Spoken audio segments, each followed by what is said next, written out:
Hello friends, I am Apruti. Welcome back to our channel plants space. हमने आपसे एक video share की थी मेसेम्ब्री एंथेमम यानी आइस प्लांट के बारे में, जो कि ब्यूटीफुल फ्लावरिंग प्लांट होते हैं। इसमें डिफरेंट कलर्स आते हैं और नर्सरी पे इसके प्लांट्स भी मिल जाते हैं और आप चाहें तो इनको सीड से बहुत आसानी से ग्रो कर सकते हैं। विंटर फ्लावरिंग प्लांट्स के सीड्स पैक में ये आपको मिल जाएगा ईजिली, तो इसको ग्रो करना बहुत आसान है। लेकिन अभी बात करते हैं इसके सीड्स की। तो हमने जो प्लांट्स आपसे शेयर किए थे उसमें बहुत अच्छी फ्लावरिंग हुई, लेकिन ये सभी प्लांट्स जो थे इसके कलर्स जो थे वो मिक्स थे। तो अलग अलग कलर तो हम इसके सेव नहीं करेंगे क्योंकि ये पूरा मिक्स हो चुका है। तो सभी सीड्स जो इसमें बन चुके हैं ये हम आज कलेक्ट करेंगे। तो इसमें ये मोटा सा एक सीड पॉड होता है जो कि फूलों से ही बनकर तैयार होता है, और जब प्लांट्स अच्छी ग्रोथ कर लेते हैं, उसमें अच्छे से फ्लावरिंग होती है, तभी उसमें जो सीड पॉड है वो हेल्दी बनता है। और एक बात और, अगर आप इसको लेट ग्रो करते हैं, मान लीजिए मार्च में इसके फ्लावर्स आए हैं या अप्रैल में इसके फ्लावर्स आए हैं, वैसे इतना लेट आते नहीं हैं, लेकिन अगर आपके यहाँ पे लेट फ्लावरिंग हुई है तो उसके सीड्स मैच्योर नहीं होंगे, अच्छे नहीं बनेंगे और उसमें बहुत छोटा सा सीड पॉड बनता है। तो उसमें सीड्स बन भी सकते हैं और नहीं भी, लेकिन इन सभी में सीड्स बन चुके हैं और ये पूरा एक बड़ा सा सीड पॉड है। इसके अंदर खोलकर जब आप देखेंगे तो बहुत बारीक बारीक से इसमें सीड्स रहेंगे।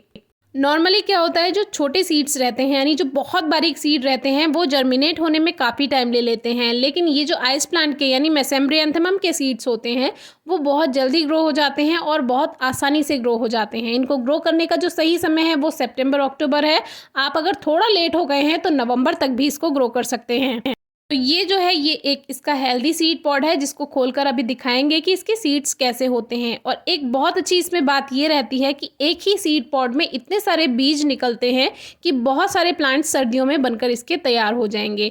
तो कुछ इस तरह से इसके सीड्स होते हैं, जैसे पॉपी में भी आपने देखा होगा इतने बारीक बारीक सीड्स रहते हैं, और आपने पिटूनिया में भी देखा होगा कितने बारीक सीड रहते हैं पिटूनिया के, बिल्कुल उसी तरह इसके सीड्स रहते हैं।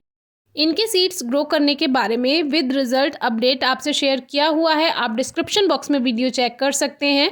और अभी अगर आपके पास ये सीड्स नहीं हैं तो कोई बात नहीं, आप लगभग अगस्त सितंबर में इसको ऑनलाइन भी ले सकते हैं। सीड्स ऑनलाइन मिल जाते हैं और ये बहुत बारीक बारीक होते हैं, तो ध्यान से इसको ग्रो कीजिएगा।